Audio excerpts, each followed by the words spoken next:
আজ আমি সকাল ৬টা থেকে দুপুর ১২টার মধ্যে ঘরের সমস্ত কাজ গুছিয়ে করলাম কিভাবে, সেটাই তোমাদের সঙ্গে শেয়ার করব। সংসার সুখী হয় রমণীর গুণে, এই কথাটা কিন্তু বাস্তব কথা। হ্যালো বন্ধুরা, শুভ সকাল। তোমরা সকলে কেমন আছো? আশা করছি প্রত্যেকেই খুব ভালো আছো। তোমাদের ভালোবাসায় আমরা অনেকটা ভালো আছি। তোমাদের সকলকে আমার ছোট্ট পরিবারে অনেক অনেক স্বাগত। ভিডিওটা শুরু করার আগে আমার যারা বয়োজ্যেষ্ঠ আছো তাদেরকে শত শত প্রণাম, ছোটদেরকে অনেক অনেক ভালোবাসা জানিয়ে আজকের ব্লগটা শুরু করলাম। এখন বাজে সকাল ৬টার থেকে ঘরের সমস্ত কাজবাজ করে তারপরে এই যে রান্নাটা বসিয়ে দিয়েছি। আর এই দেখো ভাতটা বসিয়ে দিয়ে তারপরে দেখো এই যে মূলা শাকগুলো কেটে নিচ্ছি, কুচিয়ে নিচ্ছি। মূলা শাকগুলো আগে আমি কেটে বেছে রেখেছি, ধুয়েও রেখেছি।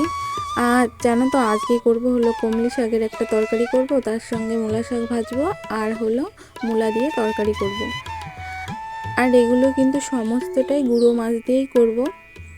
আজকে যেহেতু আমাদের ঘরে গুঁড়ো মাছই আছে। আর তারপরে দেখো এই যে তোমাদের সঙ্গে কথা বলতে বলতে আমার শাকের ঝোলটা হয়ে গেছে, নামিয়ে নেব। আর শাকের তরকারিটা না বেশ সুন্দর কালার হয়েছে, কিন্তু কারেন্ট ছিল না তাই ওরকম কালার দেখা যাচ্ছিল। তারপরে শাকটাও হয়ে গেছে, নামিয়ে নিলাম। তারপরে মূলোটাকেও বসিয়ে দিলাম আর মূলোটাকে সুন্দর করে কষিয়ে নিয়ে তারপরে দেখো জল দিয়ে দিয়েছি আর জলটাও ফুটে গেছে, মাছটা দিয়ে দিলাম। আর আমাদের ঘরে না মূলার তরকারিটা প্রত্যেকে খুব ভালো খায়, কিন্তু ছোটো মাছ হলে আমার ছেলের একটু সমস্যা হয়। কিন্তু কি করব বলো, কালকে গুঁড়ো মাছটাই রেখেছিলাম, তার জন্য এই যে মূলা তরকারিটা হয়ে গেছে, নামিয়ে নিয়েছি। তারপরে দেখো এই যে রসুন দিয়ে আলু ভেজে নিয়েছি, তারপরে এখন শাকগুলোকে দিয়ে দেবো এইভাবে। আর এর মধ্যে একটু রাঁধুনিও দিয়েছি, শাকটা খেতে না অসাধারণ লাগে এইভাবে রান্না করলে। এই দুদিন ধরে হলো আজও আমার কোনো টিফিন করতে হয়নি, যেহেতু দিন ছোট হয়ে গেছে তো ওদের টিফিনের ঝামেলাটা বেশ একটু কমে গেছে আমার। তারপরে দেখো বড় মশাইকে খেতে দিয়ে দিলাম, ও খেয়ে ডিউটিতে চলে গেছে। আর সকালে না একদমই খেতে পারে না, অল্প কটা ভাত খেয়েছে।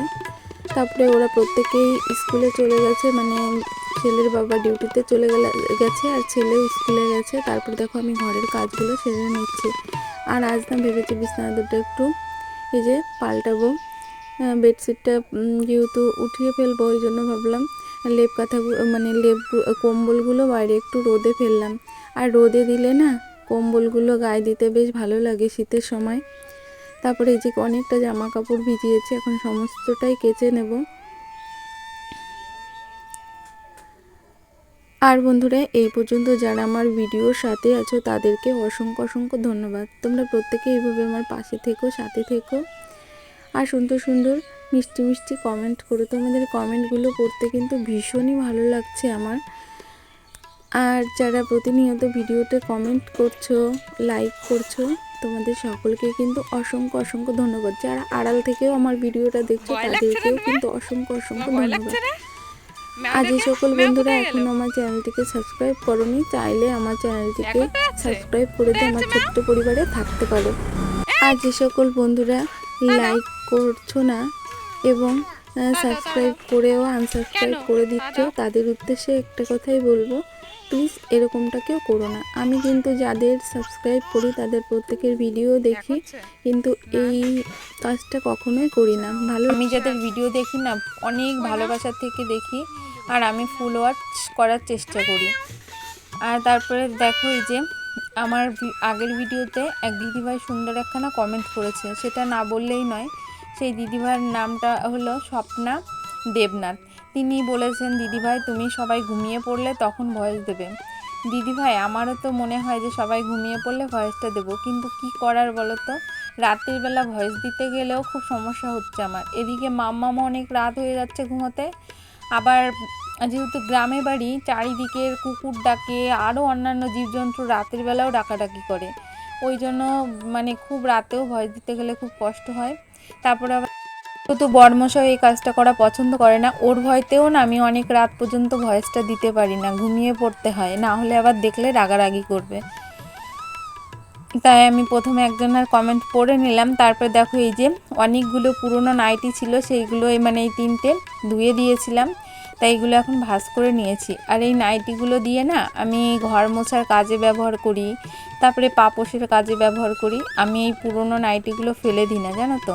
আর এই নাইটিগুলো বদলে যে কিছু নেব, অনেকগুলো দিতে হয় জানো তো। নাইটি দিয়ে তারপরে ছোট্ট একটা জিনিস দেয়, আর ওই জিনিসগুলো মনে হয় ওর থেকে আমি যদি এই ঘর মোছার কাজে ব্যবহার করি তাতে আমার বেশি সাশ্রয়। তার চেয়ে বড় কথা, আমি যখন কাঁথা সেলাই করতাম না, কাঁথার ভিতরে দিয়ে দিতাম, তারপরে কাঁথাগুলো কিন্তু অনেক দিন থেকে যায় জানো তো। তাই ওইটা করার থেকে কিন্তু এই ধরনের কাজগুলো করাই আমার কাছে মনে হয় সাশ্রয়, তাই আমি সেটাই করি। ওই জন্যই না মুরব্বীরা বলে থাকেন যে সংসার সুখে হয় রমণীর গুণে। কেন বলছি কথাটা বলো তো? আমরা কিন্তু এই যে কোনো ছোট্ট ছোট্ট জিনিসগুলো কিন্তু ফেলতে অনেক মায়া লাগে, ফেলতে চায় না অনেকে। আবার বলবো যে প্রত্যেকে এই কাজটা করে তা কিন্তু নয়, হাতের 5টা আঙুল কিন্তু সমান হয় না। আমার মতো যে সব মেয়েরা করবে তা কিন্তু নয়। অনেকেই আছে আবার এটা ফেলে দেবে, আবার অনেকেই আছে খুবই ভালো, আমি যেটা করছি তার থেকেও ছোট একটা জিনিস সে রেখে দেয়, সে ফেলতে চায় না। তাই এরকমই কিন্তু আমাদের সংসার জীবন। স্বামীর কাছ থেকে মেয়েটা যখন অনেক ভালোবাসা পায়, তখনই সেই রমণী হয়ে ওঠে ঘরের লক্ষ্মী। জন্য একে অপরের উপর ভালোবাসা থাকলে না সংসারটা সত্যিই ভালো হয়। আর ওই যে বড়রা যে কথাটা বলে সংসার সুখে হয় রমণীর গুণে, তখন কিন্তু সেই ঘরণী বা রমণী খুব ভালো হয়ে ওঠে বা সংসারটাকে সুন্দরভাবে পরিপাটি করার চেষ্টা করে। তোমাদের সঙ্গে অনেক কথা বললাম, আর এই দেখো কথা বলতে বলতে এখন মামামকে জামাটা খুলে স্নানটা করিয়ে নেব। আর ভিডিওর শেষ প্রান্তে চলে এসেছি। তোমাদের আমার ভিডিওটা কেমন লেগেছে অবশ্যই কমেন্ট করে জানিও, আর অবশ্যই ভিডিওটা একটা লাইক করো। প্রত্যেককে টাটা, বাই বাই।